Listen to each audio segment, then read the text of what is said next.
The 2024 Philadelphia Eagles just had an historically great season where we saw them do several things that are rarely seen in the NFL, as well as setting several records. What is that? As our running back Saqoun Barkley became just the 9th player to rush for over 2,000 yards in a season in the over 104-year history of the NFL, while setting a new franchise record for rushing yards in a season, eclipsing previous record holder LeSean McCoy by almost 400 yards. The all-time single-season rushing leader in Philadelphia Eagles history, which is almost 700 yards better than the previous season-high total of his career, as his yards per carry average went up from 3.9 in his last year as a New York Giant to 5.8 in his first year with the Philadelphia Eagles, which is also a career high, as well as his 13 rushing touchdowns. 13 yards away from your career high. I would love for you to get that.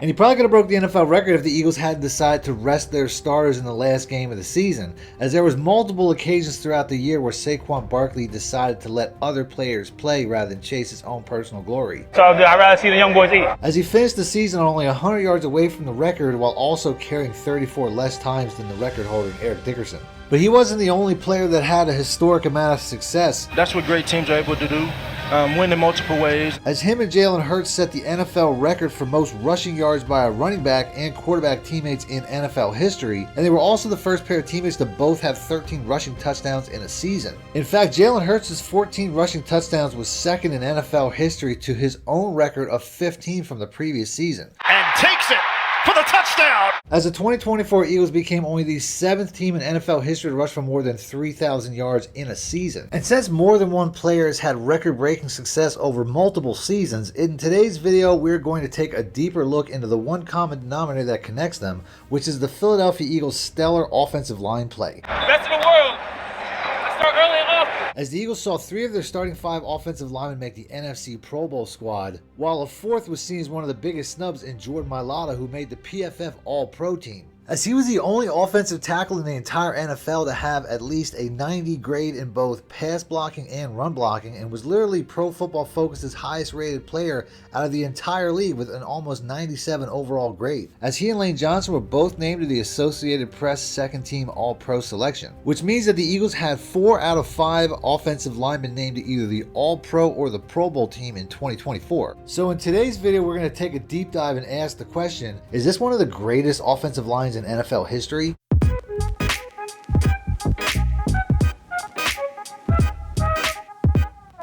To understand how great the Eagles' offensive line has become in the early 2000s, we first have to take a step back and see how bad they truly were before Jeffrey Lurie bought the Eagles in 1994. As the Philadelphia Eagles were one of the worst run franchises in the entire NFL and hadn't had a Pro Bowl offensive lineman since Stan Walters in 1978. As their offensive line was more known for its horrible first-round bust draft picks like Kevin Allen, who they took 9th overall in 1985, 6 picks ahead of Jerry Rice, by the way, who was only in the NFL for one season, starting 4 total games before being benched, and was ultimately released the following season after testing positive in training camp for a controlled substance. The Eagles also drafted Bernard Williams 14th overall in 1994, who also only played one season before he was suspended for the NFL's substance abuse policy, only to just never apply again for reinstatement, instead choosing to play in other organizations like the CFL, XFL, and AFL. And that wouldn't change until the turn of the century, when the Eagles decided to hire head coach Andy Reid in 1999. And that's what I bring forward. A winning system. As Andy Reid would develop former first-round pick in the 1998 draft Trey Thomas into a Pro Bowl tackle for the first time in over 20 years. The year after that, in 2002, he would be joined by Jon Runyan in the Pro Bowl, as the Eagles would make him the highest paid offensive lineman in NFL history at the time of his signing. He's the best right tackle in football, bar none. Creating one of the best bookend tackle sets in Eagles history and leading to a decade of dominance, as the Eagles would go into 5 NFC Championship games in Andy Reid's tenure, before Andy Reid would ultimately be let go after a 4-12 season that ended on a 42-7 blowout loss to the New York Giants. The following year, the Eagles hired one of the most controversial coaches in Eagles history in Chip Kelly, and even though he made his fair share of mistakes by releasing Pro Bowl receiver Deshaun Jackson and trading Pro Bowl running back LeSean McCoy for basically nothing, Even the white players that I played with, they felt and seen the same thing. Like, yo, he seems uncomfortable with black players. But he did hire one of the best position coaches in Eagles history in Jeff Stoutland, who had worked his way up the college ladder, being the offensive line coach from Cornell to Syracuse to Michigan State, Miami, and then eventually the offensive line coach for the back-to-back national championship Alabama Crimson Tide in 2011 and 2012. And even though the Eagles changed coaches in 2013, their philosophy didn't, as Howie Roseman was still the GM and he continued to stick to the philosophy that the Eagles developed under Andy Reid to invest heavily in the trenches. So in 2013, when the Eagles had the 4th pick in the draft and Andy Reid was hired as the new head coach of the Kansas City Chiefs with the 1st pick in the draft, it shouldn't surprise anyone that they were both looking to draft the exact same position and get a franchise tackle for the next 10 years or more. The consensus number 1 pick going into the draft that year was Luke Joeckel out of Texas A&M. I've been to Kansas City once before and loved the barbecue there. But the Chiefs surprised everyone when they took a much lesser known tackle out of Michigan State and Eric Fisher instead. Kansas City Chiefs select Eric Fisher, tackle, Central Michigan. But hindsight is 20/20, and history has shown that he was the much better player, as he started 128 games in his career and made 2 Pro Bowls, while Luke Joeckel only started 50 games and was out of the league in 5 years. But nobody could have known that a future Hall of Famer was still on the board when the Eagles pick came up at number 4. You could tell that that's an athlete running there, folks. Despite being viewed as a raw prospect, he absolutely blew up at the NFL Combine, showing off his rare athleticism by finishing 1st or 2nd in the broad jump, vertical jump, and 40 time, with the 2nd fastest 40 time in NFL Combine history at 4.72, only 0.01 of a second from the record holder, ultimately finishing the Combine with the highest athletic score in the class with a 99 out of 100 with an almost perfect relative athletic score. And even though the 2013 draft class is considered to be one of the worst in NFL history, the Eagles absolutely nailed it. The Philadelphia Eagles select Lane Johnson, tackle, Oklahoma. And his generational athleticism was always on display, as his kick set from the snap was so fast that some people around the league thought that it should have been called for a false start. This is such a hot topic right now. Does Lane Johnson false start? No, he doesn't. This is slow-mo. He's moving right now. Ball hasn't even moved. Debunked. My ass. False starts every time. There seems to be some controversy about Lane Johnson moving early. Just watch Kelce move the ball. Watch Kelce start to squeeze and start to slide the ball. They're simultaneous.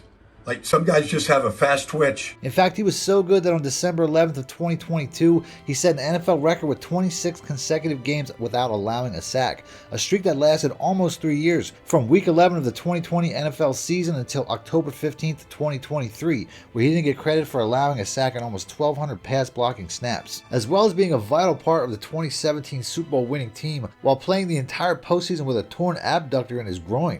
Lane Johnson just over there, and you don't have to worry about him. Just tell him to go do his job. He's going to do his job really well against the best player on their side. You don't have to worry about him. As Lane Johnson would go on to have a Hall of Fame career under the tutelage of his 2013 rookie offensive line coach Jeff Stoutland, with 5 All-Pro selections and 6 Pro Bowl selections and counting at the time of this video. But he wasn't the only player whose career would be completely turned around by Jeff Stoutland's coaching, as the Eagles had already drafted a relatively unknown and undersized center in the 6th round of the 2011 draft by the name of Jason Kelce, who would go on to make his first of 7 Pro Bowls and 6 All-Pro selections in the following year of 2014, as he was also a key member of the 2017 Super Bowl run. And Jeff Stoutland has had this in our building for 5 years. Hungry dogs run faster. In 2011, they had also brought in a journeyman guard by the name of Evan Mathis, who was on his 4th team since 2005. But Jeff Stoutland got the most out of him as well, helping him to make back-to-back Pro Bowls in Jeff Stoutland's first 2 years in the NFL in 2013 and in 2014, before he left to sign with the Denver Broncos in 2015, ultimately finishing his career as a journeyman guard in Arizona the following year, as he never returned to the form that he had under Jeff Stoutland's coaching. If we look at Pro Football Focus's offensive line rankings of the Eagles since 2012, which is the year before Jeff Stoutland was hired, they were ranked as the 19th best offensive line, which went all the way up to 1st in Jeff Stoutland's first season in 2013, as they were rated the #1 unit in the NFL 6 times over the next 11 seasons and were never rated outside of the top 10 in his tenure, including being the #1 rated offensive line for the last 3 seasons. As Jeff Stoutland went on to prove that he was one of the best offensive line coaches in NFL history by tying the NFL record set by former offensive line line coach of the Bengals, Jim McNally, for most consecutive seasons of sending at least one lineman to the Pro Bowl with 11 straight, starting with his first season in 2013 with Evan Mathis, a record that I'm sure he'll be able to break next season considering that the Eagles had 3 Pro Bowlers in 2024 as well as 2 All-Pros. In total, the impact that Jeff Stoutland made is staggering. If you go over every Pro Bowl that the Eagles had from 1956 to 2012, the 57 years before Jeff Stoutland's hiring, the Eagles had a total of 22 Pro Bowls from offensive linemen. In the 11 years since 2013, when Stoutland was hired as the Eagles offensive line head coach, the Eagles have had 26 linemen make the Pro Bowl, hence the nickname Stoutland University, as he has shown the ability to turn any player from journeyman guards like Evan Mathis into Pro Bowl players, or even raw rugby athletes that were 7th round picks who had never even played football in their entire lives into All-Pro selections in just a few years. Jordan Mailata, Jeff Stoutland University. Which is exactly what happened when the Eagles took a flyer by drafting Jordan Mailata with the 233rd pick in the 7th round of the 2018 NFL Draft. The Philadelphia Eagles select Jordan Mailata, tackle, Sydney, Australia. All right, you're about to see absolutely no footage of him playing American football because he's a rugby player. But this wasn't the first time that an NFL team tried to convert an athlete from another sport with little to no football experience, as the NFL has had a long history of trying to convert athletes from other sports like wrestling star Brock Lesnar, who had a brief stint where he tried out for the Minnesota Vikings in 2004, but ultimately never played an NFL game outside of the preseason. The NFL has had more success converting stars from track and field to the football field,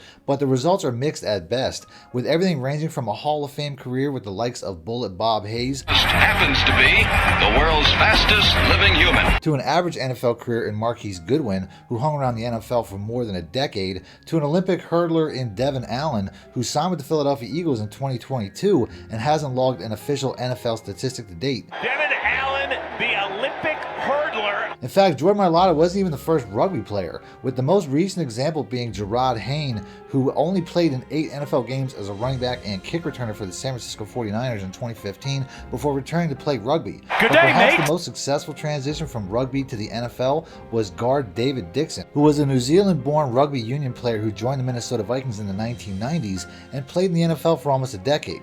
So there was definitely a track record, but this was a long shot at best. Because I've never played the game before, so other kids had the luxury of playing high school football, which I never did. And he also never earned any accolades like a Pro Bowl or an All-Pro. So if Jordan Mailata would have just turned into a good player as a 7th round pick, having never played in the NFL before, that would have been a great accomplishment. And despite being drafted in 2018, he didn't see the football field until 2020, as he spent the first 2 years on injured reserve so that the Eagles could teach him everything he needed to know about playing football. As he didn't only have to learn the blocking techniques, but he had to learn the rules itself. This guy never put his hand on the ground. He doesn't know I don't even know if he knows what a football. I don't know.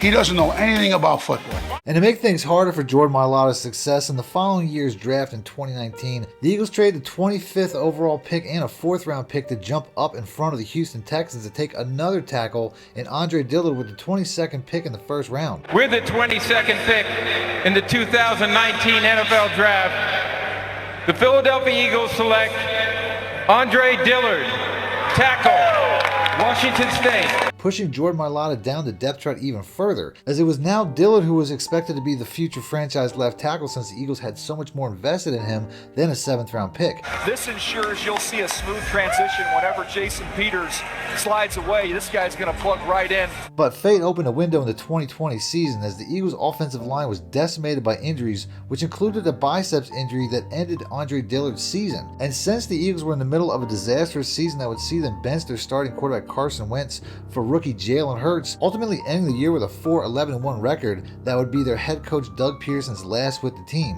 So with nothing to lose, Jordan Mailata got the opportunity to start 10 games to show what he could do. Why do I love this play? Because if we look at it from the wide view here, look at Mailata punching this guy inside. Now through the entire line right here, he notices the free rusher who's coming to the backside, and at the very last second reaches him and puts him on the turf before he can get to Hurts. As he immediately shows his intelligence as a player as well as a nasty streak as a blocker. Hey, oh my goodness, things got a little chippy to say the least, getting into it with, I believe, Jordan Mailata. and he played well enough to get himself into a training camp battle for the starting left tackle job at the start of the 2021 training camp. Yeah, I've been hungry for it for a long time. I've been working, my tail off every day. And not only did he win that job over a former first-round pick, but he was also rewarded with a 4-year extension worth $64 million before the start of the season, locking him up as a key part of the Eagles' offensive line for the foreseeable future. While Andre Dillard signed his own massive contract in a 3-year deal for $29 million to go to the Tennessee Titans. Although he was released after 1 year, he recently got picked up by the Green Bay Packers and is currently graded as the 35th best offensive tackle in the league by Pro Football Focus. Which isn't bad, but that's a far cry from what Jordan Mailata has done this season, as Jordan Mailata is currently Pro Football Focus's highest graded player of the entire season with almost a 97-point grade. The second highest player is Lamar Jackson, who could win MVP, as Jordan Mailata is on pace to have the second highest grade by any offensive lineman in Pro Football Focus history. And even though he's worked a lot on his technique, to borrow a line from Chip Kelly, we like offensive linemen that are big because big people beat up little people. Which is probably a bigger key to Jordan Mailata's success and the Eagles' offensive line as a whole, as Jordan Mailata is currently ranked the 4th heaviest listed player in the NFL at 365 pounds and also the 3rd tallest at 6'8". But he's not alone, as they also signed Micah Becton in the offseason, who is a former first-round pick who's listed at 363 pounds, making him the 5th biggest player in the NFL. But his path to the Eagles was very different from these other players, as he was the only one that wasn't drafted by the Philadelphia Eagles, as he was drafted 11th overall by the New York Jets in the 2020 NFL Draft. With the 11th pick in the 2020 NFL Draft, the New York Jets select Mekhi Becton, tackle, Louisville. But just like Lane Johnson, he absolutely destroyed the Combine, showing that he is one of the most physically gifted athletic prospects in Combine history. At the Combine, 364 pounds, ran the 40 in 5.1. According to ESPN Stats and Information, that's the heaviest player ever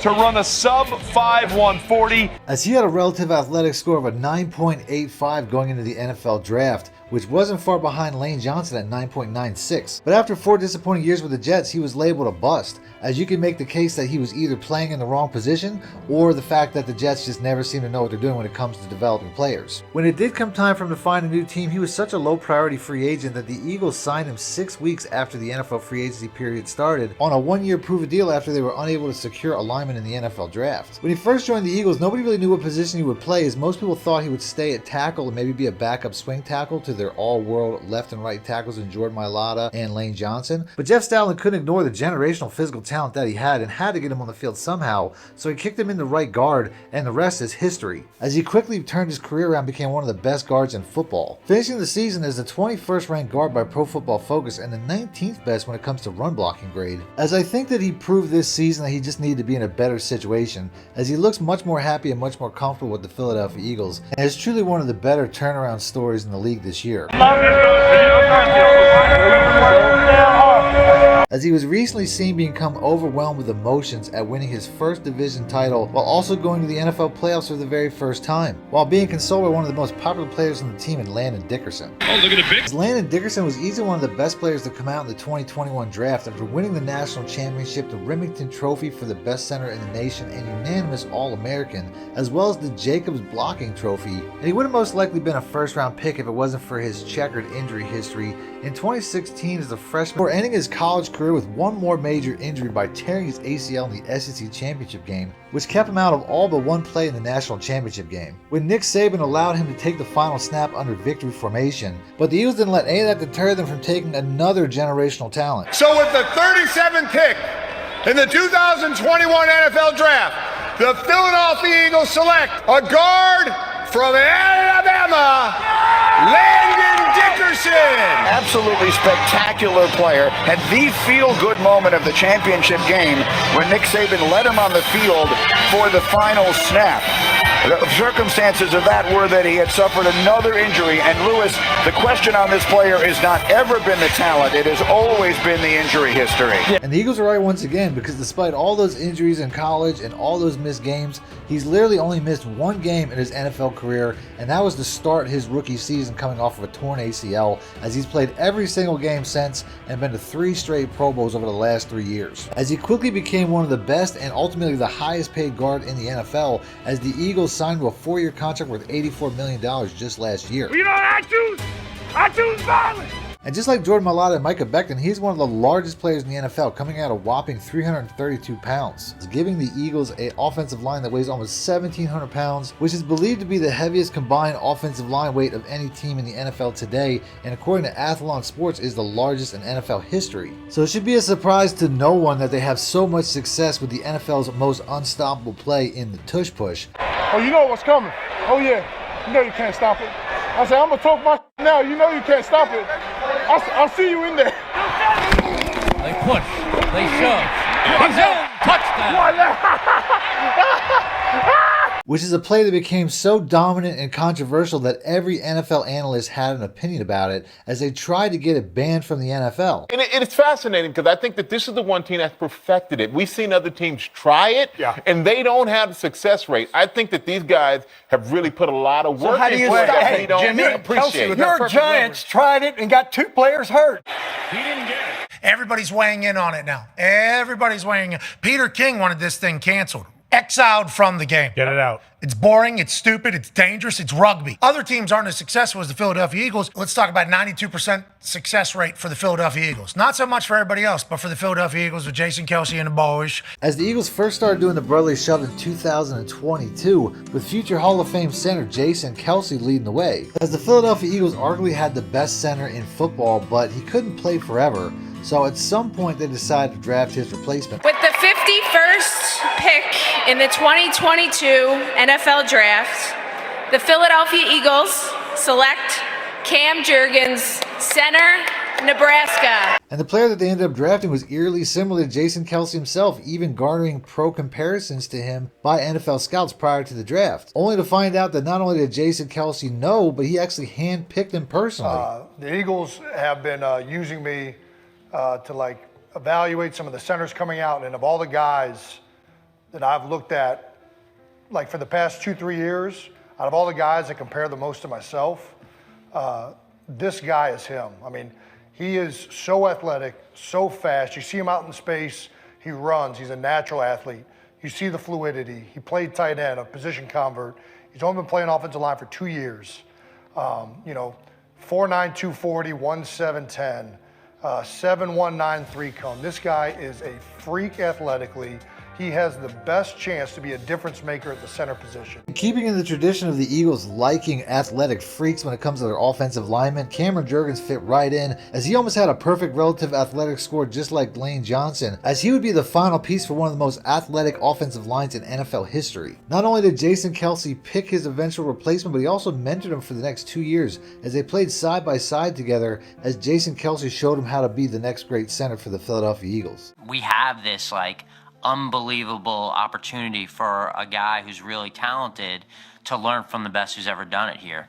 And I said, I don't know if it's a perfect analogy, but it's almost like, Aaron Rodgers had the opportunity to learn behind Brett Favre, and then the Packers basically had this, 25 years of elite play at the quarterback position. And, for the Philadelphia Eagles, for us, having elite play at the center position, it's important. So when it came time for Jason Kelce to eventually hang it up before the start of the 2024 season, the Eagles knew that they were in good hands. And that forever we shall all share the bond of being Philadelphians. But everyone was still questioning if they could do the tush push without Jason Kelce. Even Jason Kelce, who was live in the Monday Night Football booth in their second game of the season when they were trying to do it the first time without him. Jurgens handled this part of it pretty well. Let's see how they do. Come on. Here they go, and they pick it up. Like a glove. As Cam Jurgens would go on to have a stellar 2024 season, making his first Pro Bowl as his first season as a starter at center for the Philadelphia Eagles. And even though he has a long way to go to get out of the shadow of one of the greatest centers of all time, he's definitely on his way, and he's off to a good start. And a big step towards doing that would definitely be winning a Super Bowl like Jason Kelce did, and maybe giving an all-time great speech in a mummer's outfit while you're at it. You know what I gotta say to all those people that doubted us, to all those people that counted us out, and to everybody who said that we couldn't get it done? What my man Jay and John just said, f*** you. But to get back to my original question, do the Philadelphia Eagles have the greatest offensive line of all time? There's definitely a lot of competition. Some of the things that we learned in this video are that they are the biggest offensive line in NFL history, the most athletic combined offensive line in NFL history, and they're also the best coached offensive line in NFL history with Jeff Stoutland, as well as coming off one of the most productive rushing seasons in NFL history, as all 5 starting offensive linemen for the Philadelphia Eagles received at least one All-Pro vote in 2024. But all these things combined don't make you the best offensive line in NFL history unless you add one more accolade to your record, and that's Super Bowl champion, which they could still potentially do this year. But even if they don't, they still have a lot of time, as 4 of their 5 offensive lineman starters from this season are all 27 years or younger. And the more rings they add over the years, the harder that'll be to argue. Thanks for watching.